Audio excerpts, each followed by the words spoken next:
मेरा नाम सुमन है। मेरी शादी एक बहुत अमीर घराने में हुई थी। मेरी सास बहुत अच्छी थी। उन्होंने मुझे मुंह दिखाई में एक अंगूठी दी थी।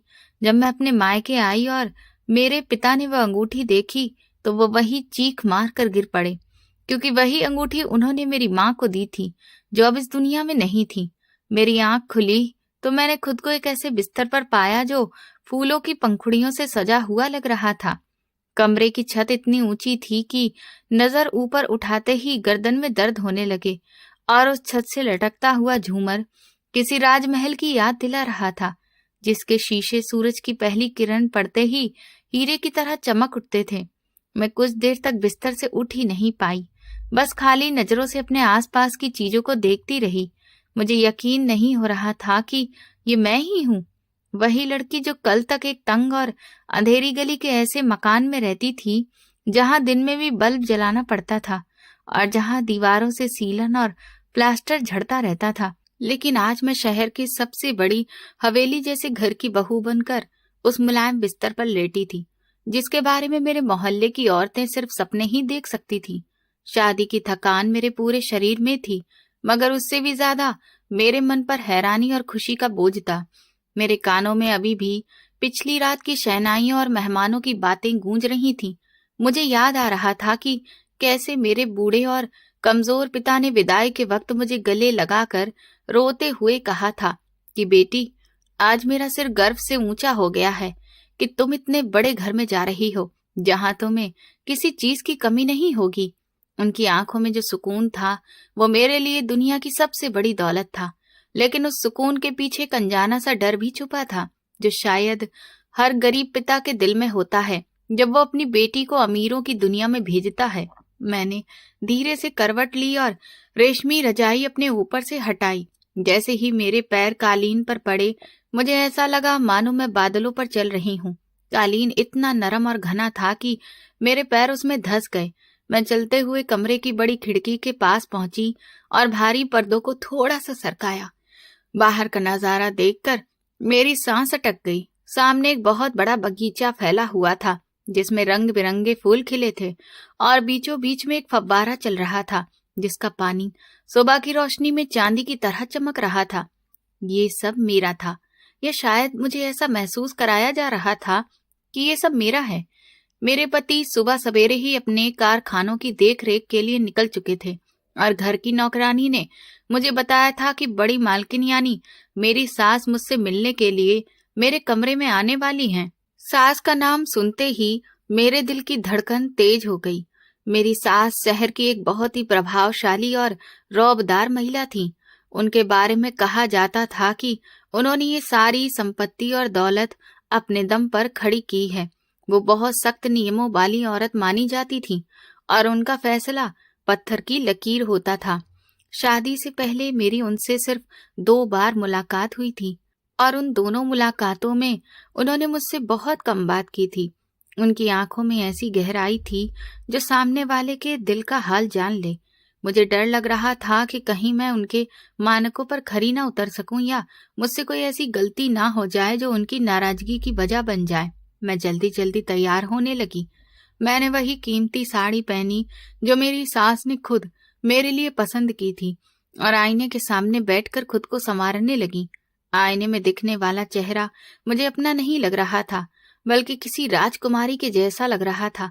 गहनों से सजी वो लड़की मैं ही थी, लेकिन मेरी आंखों में अभी भी वही सादगी और संकोच था जो मेरे बीते जीवन का हिस्सा रहा था। मैं अभी खुद को देख ही रही थी कि दरवाजे पर हल्की सी दस्तक हुई और फिर आदर के साथ दरवाजा खोला गया।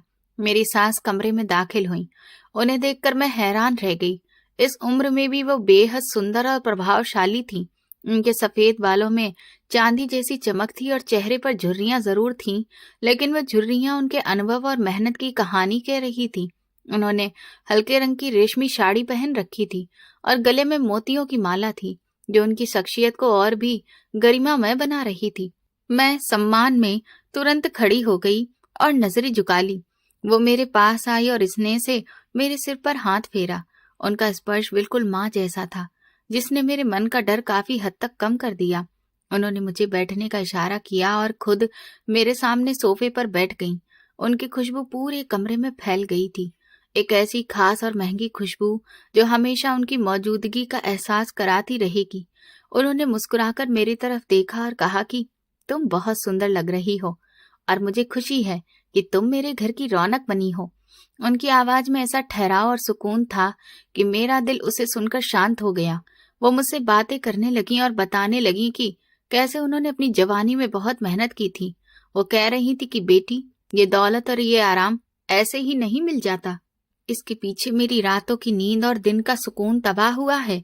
मैंने एक एक पैसा जोड़कर ये घर बनाया है और मुझे गर्व है कि मैंने कभी किसी का हक नहीं छीना और हमेशा ईमानदारी से काम किया।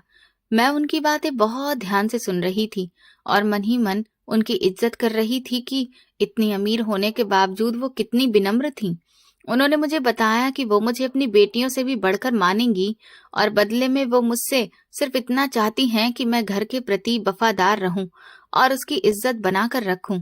उनकी बातों में माँ जैसी ममता की मिठास थी, लेकिन साथ ही एक ऐसा संकेत भी था जो मुझे ये समझा रहा था कि उस घर के कुछ नियम हैं जिन्हें तोड़ने की इजाजत किसी को नहीं है। इसके बाद उन्होंने अपने पास रखा हुआ एक छोटा सा मखमली डिब्बा उठाया। वो गहरे लाल रंग का बहुत ही खूबसूरत डिब्बा था जिस पर सुनहरे धागों से बारीक कढ़ाई की गई थी। उन्होंने वो डिब्बा मेरी ओर बढ़ाते हुए कहा कि ये तुम्हारी मुंह दिखाई का तोहफा है। ये मेरे लिए सिर्फ एक गहना नहीं है, बल्कि मेरी जिंदगी का बहुत अहम हिस्सा है। मैं चाहती हूँ कि तुम इसे स्वीकार करो और हमेशा अपने पास संभाल कर रखो। मैंने कांपते हाथों से वो डिब्बा थाम लिया। मुझे साफ महसूस हो रहा था कि उसके अंदर कोई बहुत खास चीज है। मेरे दिल की धड़कन तेज हो गई थी और पूरे कमरे में एक अजीब सी खामोशी फैल गई थी। मैंने धीरे धीरे डिब्बे का ढक्कन खोला। अंदर मखमल के बीच एक अंगूठी रखी थी, जिसे देखते ही मेरी आंखें खुली की खुली रह गई। वो अंगूठी इतनी अलग और राजसी थी कि मैंने आज तक ऐसी अंगूठी ना किसी दुकान में देखी थी और ना ही किसी पत्रिका में। उसके बीच में एक बड़ा सा हीरा जड़ा हुआ था, जिसका रंग गाढ़े लाल खून जैसा था और उसके चारों ओर छोटे छोटे हीरे इस तरह जड़े थे जैसे चांद के चारों ओर तारे। उसका सोना आम पीले सोने जैसा नहीं था, बल्कि उसमें एक पुरानी हल्की लालिमा लिए चमक थी, जैसे सदियों पुराने गहनों में होती है। उस पर की गई नक्काशी इतनी बारीक और सुंदर थी कि आंखें ठहर सी जाएं। उसे देखकर साफ लगता था कि ये किसी साधारण कारीगर का काम नहीं है, बल्कि इसे बनाने में महीनों या शायद सालों लगे होंगे। इस अंगूठी से एक रहस्यमय आकर्षण निकल रहा था जो मुझे अपनी ओर खींच रहा था। मैंने उस डिब्बे से निकालकर अपने हथेली पर उसे रख लिया। उसका वजन मेरी उम्मीद से कहीं ज्यादा था और उसका स्पर्श बर्फ की तरह ठंडा था। मैं उसे पलट पलट कर देखने लगी और सोचने लगी कि यह अंगूठी कब और कहाँ बनी होगी और किन किन हाथों से गुजरते हुए आज मेरे पास पहुंची है। मेरी सास चुपचाप मेरे चेहरे के भाव देख रही थी और उनके होठों पर एक रहस्यमयी सी मुस्कान थी। मैंने अंगूठी को उंगली में पहनने से पहले एक बार फिर ध्यान से देखा तो अपने आप मेरे दिल से निकल गया कि ये अंगूठी कितनी पुरानी और कीमती लग रही है। मेरी सास ने जैसे ही वो अंगूठी मेरी उंगली में पहनाई, मेरे पूरे शरीर में एक अजीब सी सिहरन दौड़ गई। मुझे ऐसा लगा मानो उस अंगूठी के पत्थर में कोई ऐसी छिपी हुई ताकत है जो मेरे खून के बहाव तक को अपने बस में कर रही हो। उनके जाने के बाद मैं काफी देर तक अपने हाथ को देखती रही। वो अंगूठी मेरी मेहंदी लगी उंगलियों पर बहुत सुंदर लग रही थी, लेकिन उसकी चमक में एक ऐसी अनजानी सी बात थी जो बार बार मुझे ये महसूस करा रही थी कि ये चीज मेरी दुनिया की नहीं है।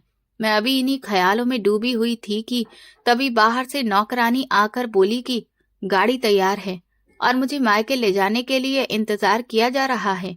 ये सुनते ही मेरे दिल में खुशी की एक लहर दौड़ गई, क्योंकि शादी के बाद ये पहला मौका था जब मैं अपने घर वालों से मिलने जा रही थी, और खासकर अपने बूढ़े पिता से, जिनकी बीमारी और कमजोरी की चिंता मुझे हर वक्त लगी रहती थी।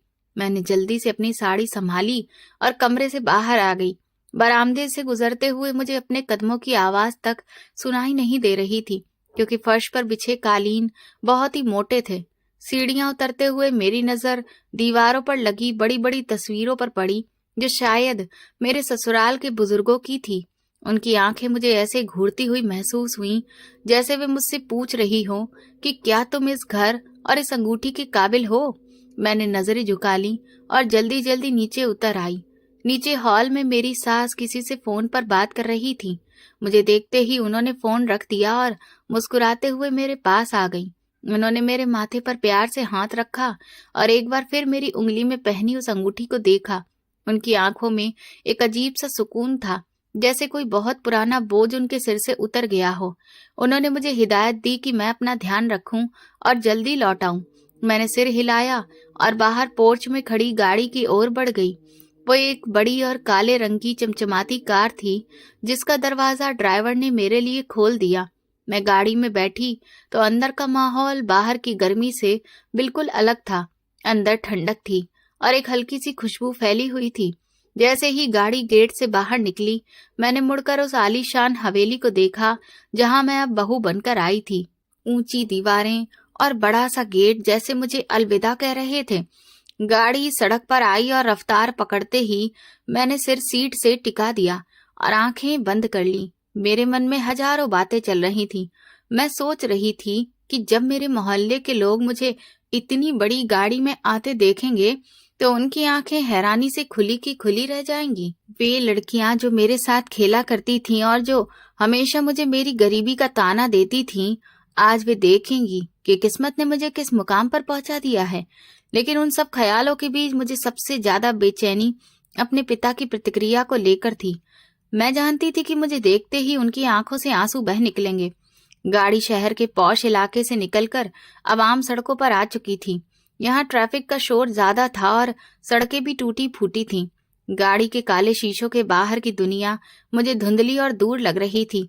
मैं देख रही थी कि लोग धूप में बसों का इंतजार कर रहे हैं, ठेले वाले आवाजें लगा रहे हैं और जिंदगी अपनी सारी परेशानियों के साथ चल रही है। अभी कल तक मैं भी इन्हीं लोगों में शामिल थी और आज मैं शीशे के इस पार एक अलग और सुरक्षित दुनिया में बैठी थी। ये एहसास मुझे एक साथ उदास भी कर रहा था और आभार से भर भी रहा था। मैं बार बार अपनी उंगली में पहनी उस अंगूठी को छू कर देखती, जिसकी वजह से मुझे अपनी सास का प्यार और भरोसा मिला था। धीरे धीरे इमारतें छोटी होती गईं और गलियां सकरी होती चली गईं। अब हम शहर के उस हिस्से में आ चुके थे जहां गरीबी बसती थी, जहां दीवारों का रंग उड़ चुका था और जगह जगह कूड़े के ढेर लगे थे। रास्ता इतना खराब था कि गाड़ी की रफ्तार अपने आप कम हो गई और झटके अंदर तक महसूस हो रहे थे। ड्राइवर बहुत सावधानी से गाड़ी चला रहा था ताकि गाड़ी को कोई नुकसान न पहुंचे। बाहर गली में खेलते बच्चे गाड़ी को देखकर शोर मचाने लगे और उसके पीछे दौड़ने लगे। उन बच्चों में मुझे अपना बचपन नजर आया। हम भी कभी अमीरों की गाड़ियों के पीछे ऐसे ही दौड़ा करते थे और सोचते थे कि इनमें बैठने वाले लोग शायद किसी और ही दुनिया के होते हैं। आज मैं खुद उसी गाड़ी में बैठी थी, लेकिन मैं जानती थी कि मैं कोई रानी नहीं, बल्कि वही साधारण इंसान हूँ। जब गाड़ी मेरे मोहल्ले की गली में दाखिल हुई तो वहां अचानक सन्नाटा छा गया। सड़क किनारे बैठे लोग खड़े हो गए और दुकानों से लोग बाहर निकलकर देखने लगे कि ये कौन आया है। लोगों की नजरों से मुझे घबराहट होने लगी, लेकिन फिर मुझे याद आया कि अब मैं अकेली नहीं हूँ, बल्कि एक बड़े घराने की बहू हूँ। मैंने खुद को संभाला और चेहरे पर हल्की सी मुस्कान लाने की कोशिश की। गाड़ी मेरे घर के टूटे फूटे लकड़ी के दरवाजे के सामने आकर रुक गई। वो दरवाजा सालों से रंग रोगन का इंतजार कर रहा था और उसकी दरारें और भी गहरी हो चुकी थीं। ड्राइवर ने उतरकर मेरे लिए दरवाजा खोला। जैसे ही मैं गाड़ी से बाहर निकली, मेरे नाक में वही जानी पहचानी गंध भर गई जो इस मोहल्ले की मिट्टी और नालियों से आती थी। मगर आज वो गंध मुझे बुरी नहीं लगी, बल्कि उसने मुझे अपनापन महसूस कराया। मेरे जूते कच्ची जमीन पर टिक गए और मैंने अपने घर की ओर देखा। घर का आंगन सूना पड़ा था और बरामदे में बिछी चारपाई पर मेरे पिता लेटे हुए थे। उनकी खांसी की आवाज बाहर तक आ रही थी, जो मेरे दिल को चीर रही थी। मैंने अपनी साड़ी ठीक की और दरवाजे से अंदर कदम रखा। मेरे पैरों की आहट सुनकर पिताजी ने सिर उठाया। उनकी आंखें अब कमजोर हो चुकी थीं और शायद उन्हें भरोसा ही नहीं हो रहा था कि मैं सामने खड़ी हूँ।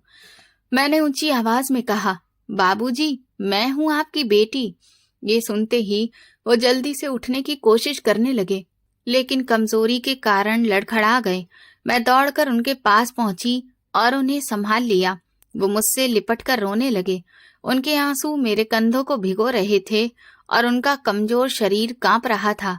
मैं भी अपने आंसू नहीं रोक पाई और हम दोनों बाप बेटी काफी देर तक बिना कुछ कहे रोते रहे। ये आंसू खुशी के भी थे और बिछड़ने के दर्द के भी। काफी देर बाद हम अलग हुए और उन्होंने मुझे सिर से पांव तक देखा। मेरी कीमती साड़ी, मेरे गहने और मेरे चेहरे की चमक देखकर वो बार बार खुश होते रहे। उन्होंने मेरे माथे को चूमा और मुझे अपने पास चारपाई पर बैठा लिया। मैंने महसूस किया कि उनका बुखार अब भी तेज था और उनका चेहरा पीला पड़ा हुआ था।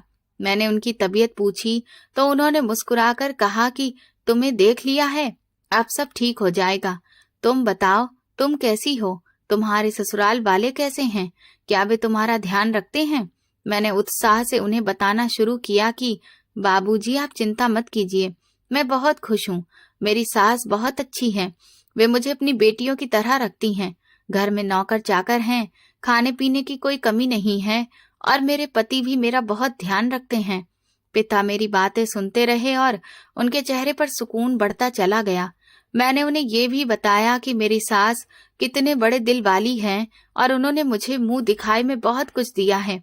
बातों के बीच ही मेरी नजर घर की हालत पर गई, जो पहले से भी ज्यादा खराब हो चुकी थी। छत की लकड़ियां झुक गई थीं और दीवारों से प्लास्टर झड़ रहा था। मुझे अचानक ख्याल आया कि अब मेरे पास इतने साधन हैं कि मैं अपने पिता का इलाज भी अच्छे से करवा सकती हूँ और इस घर को भी ठीक करवा सकती हूँ। मैंने अपने पिता का हाथ अपने हाथ में ले लिया। उनके हाथ मेहनत और संघर्ष के कारण सख्त और खुरदरे हो चुके थे, जबकि मेरे हाथ अब मेहंदी और चूड़ियों से सजे हुए थे। मैंने उनसे कहा, बाबूजी, अब आपको काम करने की कोई जरूरत नहीं है।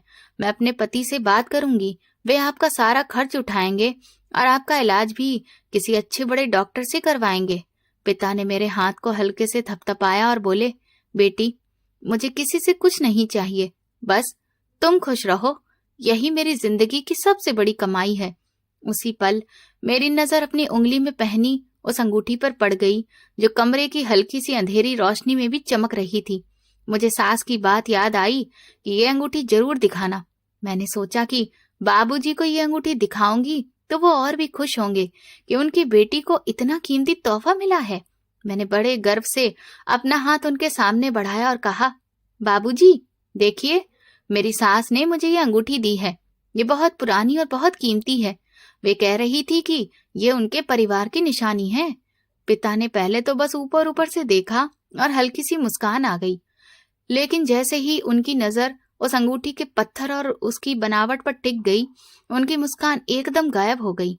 मैंने महसूस किया कि उनके हाथ की पकड़ मेरे हाथ पर अचानक बहुत सख्त हो गई, इतनी सख्त कि मुझे दर्द होने लगा। हैरानी से मैंने उनके चेहरे की ओर देखा तो मेरे रोंगटे खड़े हो गए। उनका चेहरा, जो अभी खुशी से दमक रहा था, अभी एकदम सफेद पड़ चुका था, जैसे किसी ने उनके शरीर से जान निकाल ली हो।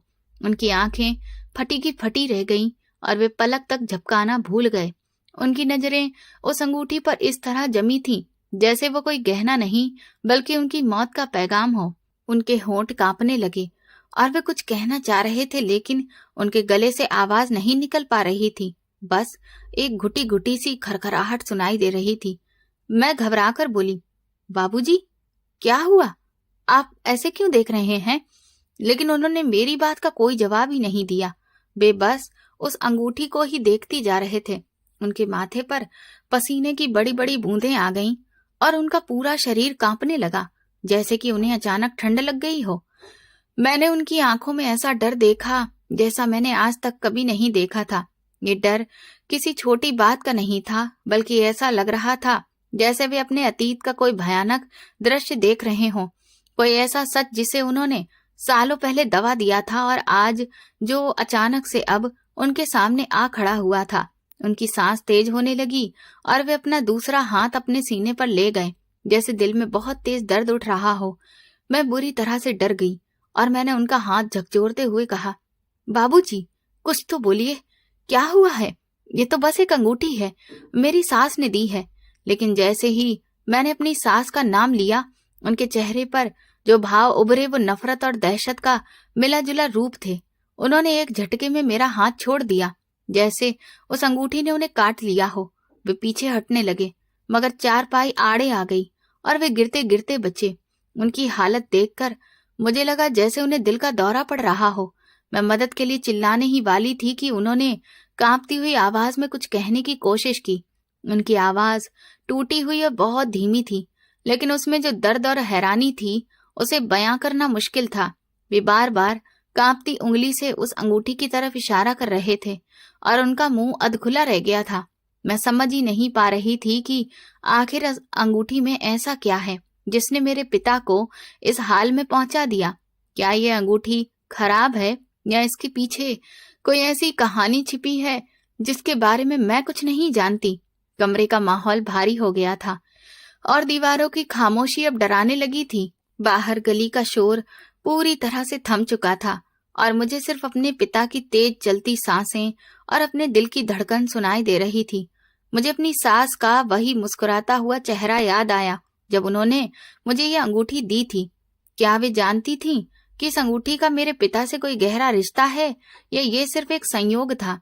लेकिन मेरे पिता की हालत साफ बता रही थी कि ये कोई मामूली संयोग नहीं है। यह अंगूठी सिर्फ सोना और हीरा नहीं थी, बल्कि ये एक ऐसा रहस्य थी जो मेरे पिता के दिल में बरसों से दबा पड़ा था और आज मेरे हाथ में आकर बाहर आने के लिए तड़प रहा था। पिता ने फिर मेरी तरफ देखा। उनकी आंखों में आंसू थे, लेकिन वे खुशी के नहीं थे, बल्कि बेबसी और पछतावे के थे। उन्होंने बड़ी मुश्किल से अपने कांपते होंठ हिलाए और एक ऐसा शब्द कहा जिसे मैं ठीक से समझ नहीं पाई। उसी पल उनकी आंखें छत की ओर पलट गईं और उनका शरीर ढीला पड़ गया। वे चारपाई पर लुढ़क गए और उनके गले से एक तेज चीख निकली जिसने घर की दीवारों तक को हिला दिया। ये चीख दर्द की नहीं थी, बल्कि उस गहरे सदमे की थी जो उस अंगूठी ने उन्हें दिया था। मैं वहीं सन्न खड़ी रह गई। मेरे हाथ की जिस उंगली में अंगूठी थी वो अब मुझे जलती हुई महसूस हो रही थी।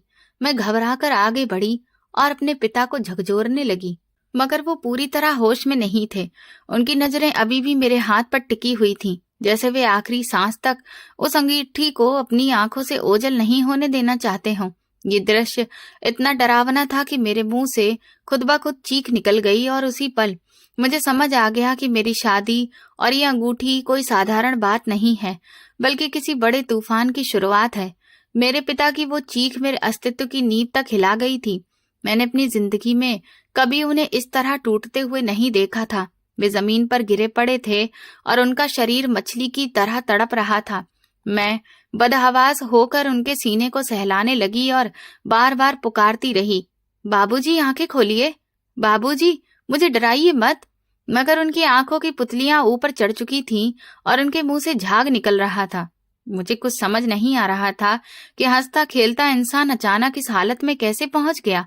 मैं दौड़कर मेज पर रखा पानी का जग उठा लाई और कांपते हाथों से उनके चेहरे पर पानी के छींटे मारने लगी। पानी की ठंडक से शायद उन्हें कुछ होश आया। उनके शरीर की ऐंठन थोड़ी कम हुई और उन्होंने एक लंबी हिचकी ली। उनकी आंखें धीरे धीरे अपनी जगह पर लौटने लगी, लेकिन उनमें अभी भी घबराहट साफ नजर आ रही थी। उन्हें मुझे पहचानने में थोड़ा वक्त लगा और जैसे ही उनकी नजर मेरे चेहरे से फिसल कर दोबारा मेरे हाथ पर गई, वे फिर जोर से चीखने लगे, उतार दो इसे, उतार फेंको इस नागिन को। ये अंगूठी नहीं है, ये मौत है, ये हमारी बर्बादी का निशान है।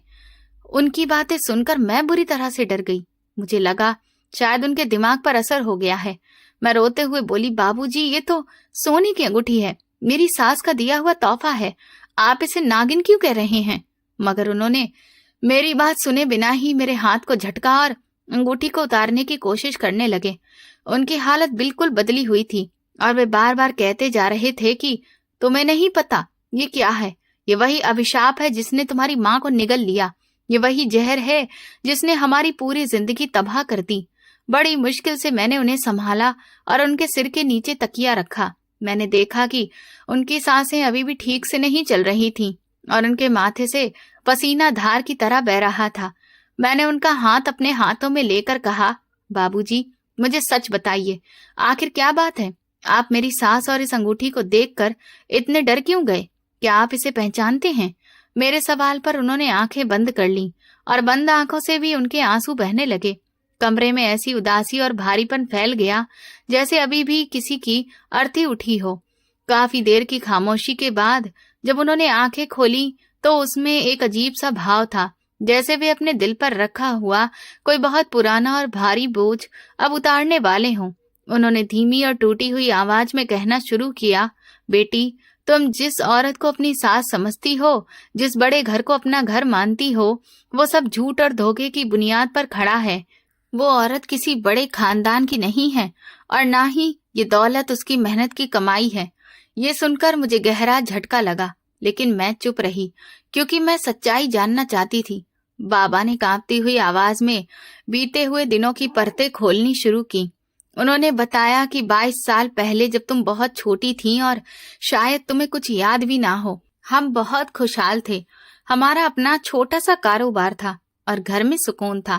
फिर अचानक तुम्हारी माँ गंभीर रूप से बीमार पड़ गई।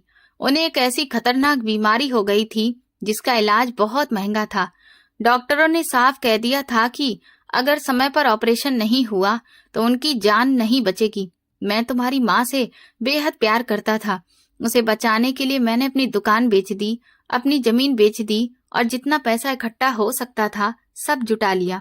तुम्हारी माँ के पास मायके से लाए हुए कुछ बहुत ही कीमती गहने थे जिन्हें उन्होंने संभाल कर रखा था।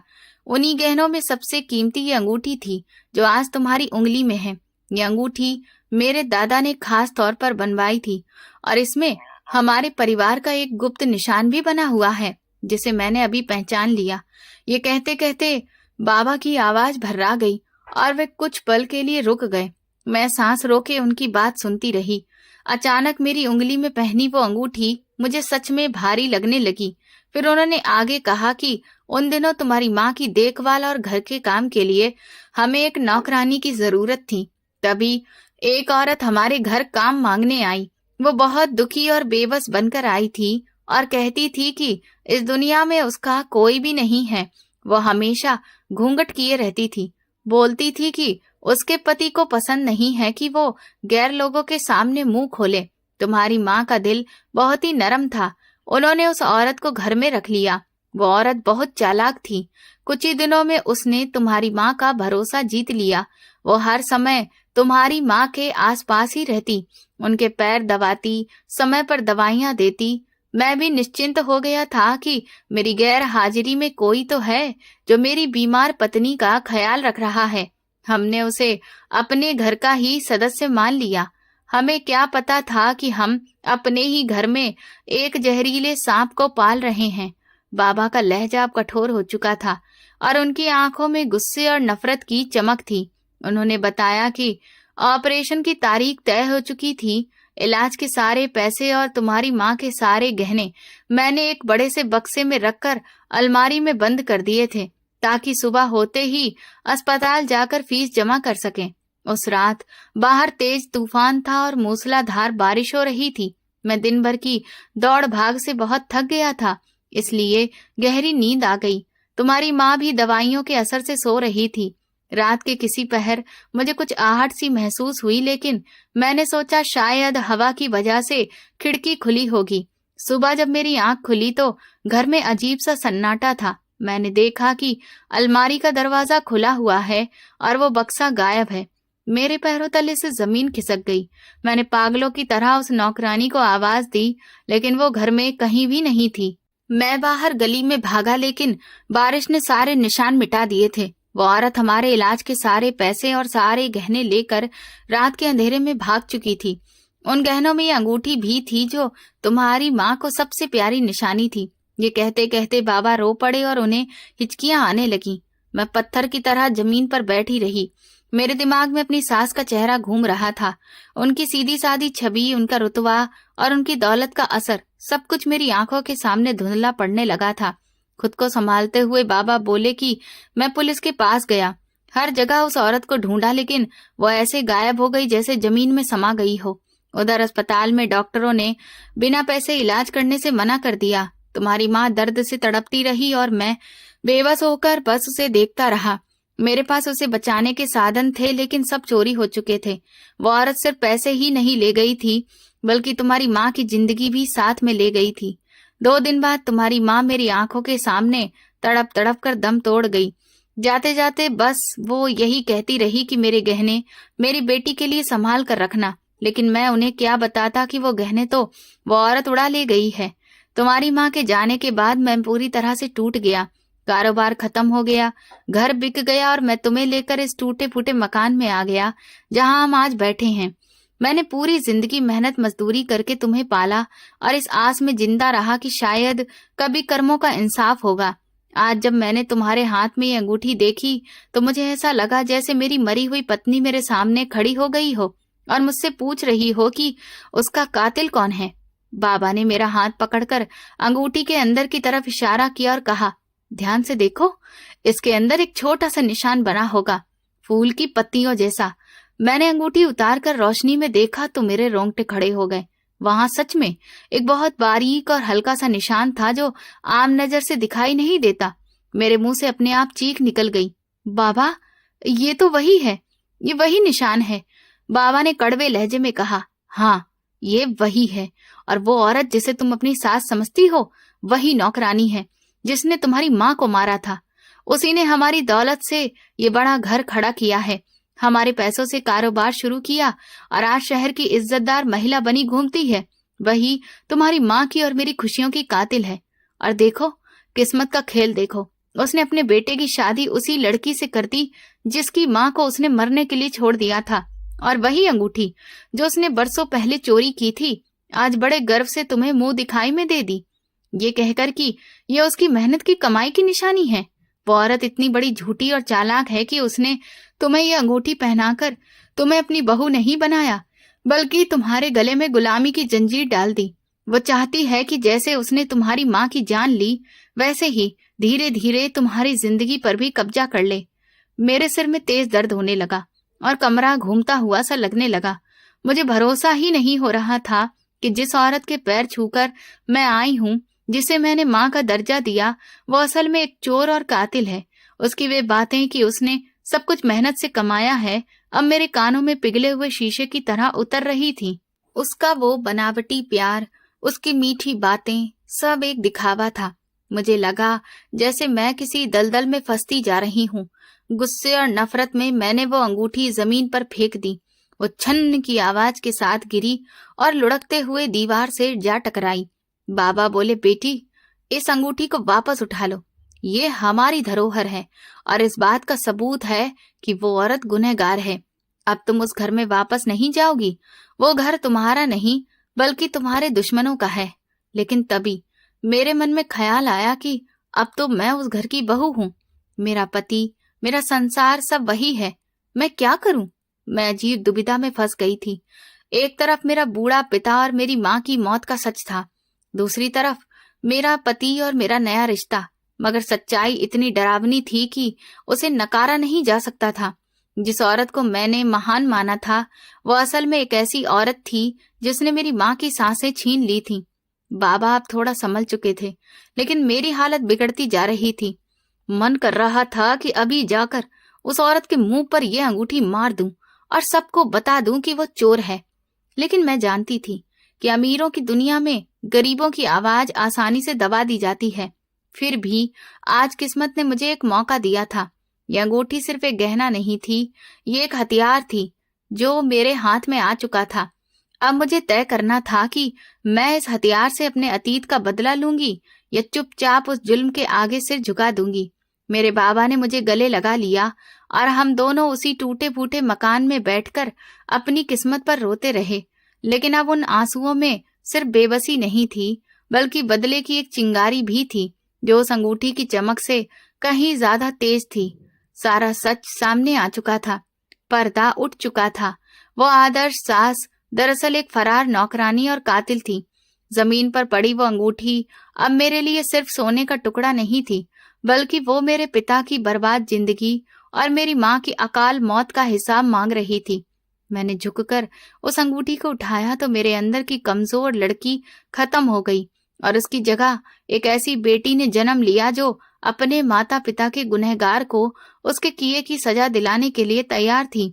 मैंने बाबा के आंसू पोंछे, उनका हाथ थामा और कहा, बाबा, अब रोने का वक्त नहीं है। अब उस औरत से अपनी एक एक चीज का हिसाब लेने का वक्त है। बाबा पहले हिचकिचाए, क्योंकि वे जानते थे कि अमीरों के खिलाफ खड़ा होना आसान नहीं होता, लेकिन मेरी आंखों में दृढ़ निश्चय देखकर उनमें भी हिम्मत आ गई। फिर हम उसी गाड़ी में बैठ गए जो मुझे छोड़ने आई थी। ड्राइवर हैरान था कि मैं इतनी जल्दी वापस क्यों जा रही हूँ, मगर मैंने सख्त लहजे में उसे गाड़ी वापस मोड़ने को कहा। पूरे रास्ते में चुप रही, बस अपनी मुट्ठी में दबी उस अंगूठी को महसूस करती रही, जो अब मुझे एक गहने से ज्यादा अपनी ताकत लग रही थी। जब हम उस बड़े और शानदार मकान के गेट पर पहुंचे तो वहां खड़े पहरेदारों ने हमें रोकने की कोशिश की, मगर मैंने उन्हें अनदेखा करते हुए गाड़ी अंदर ले जाने का इशारा किया। हम सीधे ड्राइंग रूम में पहुंचे, जहां मेरी सास आराम से बैठी चाय पी रही थी। हमें अचानक वापस देखकर उनके चेहरे पर नाराजगी और हैरानी साफ दिखने लगी। वो अपनी जगह से उठी और कड़क आवाज में बोली कि तुम इतनी जल्दी क्यों लौट आई हो, और तुम्हारे साथ ये गरीब सा आदमी कौन है? उनके शब्दों में खुली बेइज्जती थी, मगर आज उनका रौब मुझ पर असर नहीं कर रहा था। मैंने आगे बढ़कर वो अंगूठी उनकी मेज पर जोर से रख दी और कहा कि मैं यहाँ आपकी बहू बनकर नहीं, बल्कि उस औरत की बेटी बनकर आई हूँ जिसके गहने चुराकर और जिसे मौत के मुंह में धकेल कर आपने ये आलीशान मकान खड़ा किया है। मेरी बात सुनते ही उनका रंग उड़ गया, मगर अपनी पुरानी चालाकी दिखाते हुए वो चिल्लाने लगी कि तुम्हारा दिमाग खराब हो गया है, तुम मुझ पर झूठे आरोप लगा रही हो। अभी मैं अपने बेटे को बुलाकर तुम्हें घर से निकलवा देती हूँ। उसी शोर की आवाज सुनकर मेरा पति, जो घर पर ही था, दौड़ता हुआ कमरे में आ गया। उसे देखते ही सास ने रोना शुरू कर दिया और बोली कि देखो बेटा, ये लड़की अपने अनपढ़ बाप को लेकर आई है और मुझ पर चोरी का आरोप लगा रही है। मेरा पति घबराकर मेरी तरफ देखने लगा। मैंने बिना डरे उसकी आंखों में आंखें डालकर कहा कि आज आपको तय करना होगा कि आप सच का साथ देंगे या उस झूठ का जिसकी नींव पर यह घर खड़ा है। मैंने अंगूठी उठाकर रोशनी में की और उसके अंदर बना वो पुराना पारिवारिक निशान दिखाते हुए कहा कि ये अंगूठी मेरी नानी की है और ये निशान मेरे पिता के परिवार की पहचान है। अगर ये आपकी माँ की खानदानी अंगूठी है तो इस पर ये निशान कैसे है? मेरा पति चौंक गया। उसने अंगूठी मेरे हाथ से लेकर ध्यान से उस निशान को देखा, फिर उसने अपने पिता की पुरानी तस्वीरों की ओर नजर डाली और उसके बाद सवालिया नजरों से अपनी माँ को देखने लगा। मेरी सास का चेहरा पसीने से भीग चुका था और उनके होंठ कांप रहे थे। तभी मेरे पिता आगे बढ़े और बोले, बेटा, ये औरत कोई बड़े घर की नहीं है। 25 साल पहले ये मेरे घर में नौकरानी थी और मेरी पत्नी के ऑपरेशन के पैसे और गहने चुराकर भाग गई थी। उसी वजह से मेरी पत्नी की जान चली गई। मेरे पिता ने एक एक कर उन पुराने सबूतों और घटनाओं का जिक्र किया जो उस औरत के अतीत से जुड़े थे। ये सुनते ही सास बौखला गई और चीखते हुए उन्हें चुप कराने की कोशिश करने लगी, मगर अब सच्चाई का सैलाब रुकने वाला नहीं था। मेरे पति ने अपनी माँ के चेहरे पर साफ लिखी हुई चोरी और डर को पढ़ लिया था। वो अपनी माँ के पास गया और उसकी आंखों में आंखें डालकर बोला, माँ, सच बताइए, क्या ये सब सही है? क्या ये दौलत और ये बड़ा सा घर सब चोरी के पैसों से बना है? सास ने बेटे का कंधा पकड़कर उसे समझाने की कोशिश की कि ये सब झूठ है, मगर उनकी आवाज कांप रही थी और उस अंगूठी के अंदर बने निशान का उनके पास कोई जवाब नहीं था। आखिरकार उनका धैर्य टूट गया और वो जमीन पर बैठकर रोने लगी और सच कबूल कर लिया कि हाँ, मुझसे बहुत बड़ी गलती हो गई थी। गरीबी से परेशान होकर मैंने वे गहने उठा लिए थे, मगर मैंने ये सब तुम्हारे अच्छे भविष्य के लिए किया था, ताकि तुम सुख की जिंदगी जी सको। ये सुनते ही मेरे पति ने नफरत से उनका हाथ झटक दिया और पीछे हट गया। उसने कहा कि आपने मेरी परवरिश चोरी के पैसों से की और एक बेगुनाह औरत की जान लेकर मुझे इस ऐशो आराम में पाला। ऐसी दौलत और ऐसे जीवन पर मुझे शर्म आती है। मुझे ऐसे बेटे कहलाने से बेहतर लगता है कि मैं गरीब बनकर ईमानदारी से जी लूं। उसने उसी वक्त घर की चाबियां और जमीन जायदाद के कागजात लाकर मेरे पिता के पैरों में रख दिए और बोला, बाबा, मुझे माफ कर दीजिए। मैंने अनजाने में मैं इस पाप का हिस्सा बना रहा। ये सब आपका है। मेरी माँ ने जो कुछ भी बनाया वो आपकी मेहनत और आपकी चीजों से बना था। मेरे पिता की आंखों से आंसू बह निकले और उन्होंने उसे उठाकर सीने से लगा लिया। मेरी सास, जो अपने घमंड में खुद को महान समझती थी, अब जमीन पर पड़ी गिड़गिड़ा रही थी, मगर अब किसी के दिल में उसके लिए दया नहीं बची थी। मेरे पति ने खुद पुलिस को बुलाने का फैसला किया, क्योंकि वो जानता था कि अपराध की सजा मिलनी ही चाहिए, चाहे अपराधी उसकी माँ ही क्यों न हो। पुलिस आई और उस बड़े घर की मालकिन को हथकड़ी लगाकर ले गई। उसका सारा घमंड मिट्टी में मिल गया और जिस दौलत पर उसे नाज था वो उसके किसी भी काम नहीं आई। कानून ने फैसला सुनाया कि सारी जायदाद और पैसा मेरे पिता का है, क्योंकि वो सब चोरी के धन से बनाया गया था। हमने वो बड़ा घर बेच दिया, क्योंकि उसकी नींव में मेरी माँ का खून और दर्द छुपा था, और उस पैसों से मेरे पिता ने एक बड़ा अस्पताल बनवाया, जहाँ गरीब लोगों का मुफ्त इलाज होता है, ताकि जो पीड़ा मेरी माँ ने सही वो किसी और को ना सहनी पड़े। मेरे पति ने अपनी मेहनत से नई जिंदगी शुरू की और हमने सादगी और सच्चाई के साथ एक नया संसार बसाया। इस पूरी घटना ने हमें और इस कहानी को पढ़ने वालों को ये सीख दी कि अन्याय और पाप पर खड़ी इमारत चाहे कितनी भी ऊंची क्यों ना हो, एक दिन जरूर गिरती है। वो अंगूठी जो कभी चोरी और गुनाह की पहचान थी, आज हमारे लिए न्याय और सच्चाई की निशानी बन गई। और मेरी सास का अंजाम इस बात की मिसाल बन गया कि दूसरों का हक छीनने वाले कभी भी सुख और सम्मान से नहीं पा सकते हैं। ये कहानी पूरी तरह से काल्पनिक है। किसी भी व्यक्ति, घटना या संस्था से इसका कोई संबंध नहीं है। किसी भी समानता को केवल संयोग समझा जाए। तो दोस्तों, अगर आपको आज की कहानी पसंद आई हो तो वीडियो को लाइक जरूर कीजिए, अपने दोस्तों के साथ शेयर कीजिए, और अगर आपने अभी तक हमारा चैनल सब्सक्राइब नहीं किया है तो जरूर कर लीजिए। मिलते हैं कल एक नई और दिल को छू लेने वाली कहानी के साथ। धन्यवाद।